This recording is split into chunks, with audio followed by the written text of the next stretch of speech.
అసమానుడైన వాడు అవమానపరచడు ఓటమి ఎరుగని మన దేవుడు ఓడిపోనివ్వడు తన కార్యాలెన్నో నీకై చేసినవాడు కష్టకాలమందు నీ చేయి విడుచునా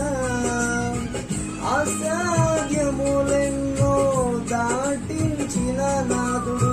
శ్రమలో నిన్ను దాటిపోవునా సీయోను దేవుడే నీ సిగ్గుపడనివ్వడు